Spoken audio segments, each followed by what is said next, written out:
ಬನ್ನಿ ಇವತ್ತು chicken popcorn ಹೇಗೆ ಮಾಡೋದು ನೋಡೋಣ. ಮನೇಲಿ ಮಕ್ಕಳಿದ್ರೆ ಇದನ್ನೊಮ್ಮೆ ಮಾಡಿಕೊಡಿ. ಫಸ್ಟು ಬೋನ್ಲೆಸ್ ಚಿಕನನ್ನು ತೊಗೊಂಡು ಅದನ್ನು ಸಣ್ಣ ಸಣ್ಣ ಪೀಸಸನ್ನಾಗಿ ಮಾಡ್ಕೊಳ್ಳಿ. ಅದಕ್ಕೆ ginger garlic paste, chilli powder, pepper powder, salt, magic masala, soya sauce, ಸ್ವಲ್ಪ ಲೆಮನ್, ಬಟರ್ ಇದನ್ನ ಸ್ವಲ್ಪ ಬಿಸಿ ಮಾಡಿ ಹಾಕ್ಕೊಳ್ಳಿ. ಚೆನ್ನಾಗಿ ಮಿಕ್ಸ್ ಮಾಡಿಕೊಂಡು ಮ್ಯಾರಿನೇಟ್ ಮಾಡಲಿಕ್ಕೆ ಇಡಿ. ಇನ್ನೊಂದು ಬೌಲಿಗೆ ಮೈದಾ, ಕಾರ್ನ್ಫ್ಲೋರ್, ಚಿಲ್ಲಿ ಫ್ಲೇಕ್ಸ್, ಆರಿಗ್ಯಾನೋ, ಸ್ವಲ್ಪ ಸಾಲ್ಟ್ ಹಾಕ್ಕೊಂಡು ಚೆನ್ನಾಗಿ ಮಿಕ್ಸ್ ಮಾಡ್ಕೊಂಡು ಸೈಡಿಗೆ ಎತ್ತಿಡಿ.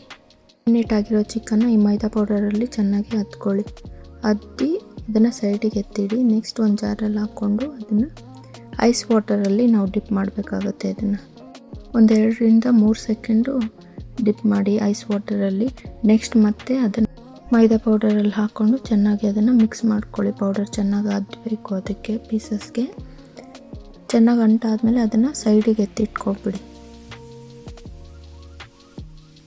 ಲೋ ಫ್ಲೇಮಲ್ಲಿ ಎಣ್ಣೆನ ಬಿಸಿ ಮಾಡಿಕೊಂಡು ಎಣ್ಣೆ ಬಿಸಿ ಆದಮೇಲೆ ಚಿಕನ್ ಪೀಸಸನ್ನು ಎಣ್ಣೆಯಲ್ಲಿ ಹಾಕ್ಕೊಂಡು ಫ್ರೈ ಮಾಡ್ಕೊಳ್ಳಿ. ಅದು ಒಂದು ಸ್ವಲ್ಪ ಕಲರ್ ಚೇಂಜ್ ಆಗಬೇಕು, ಅಲ್ಲಿ ತನಕ ಫ್ರೈ ಮಾಡ್ಕೊಳ್ಳಿ.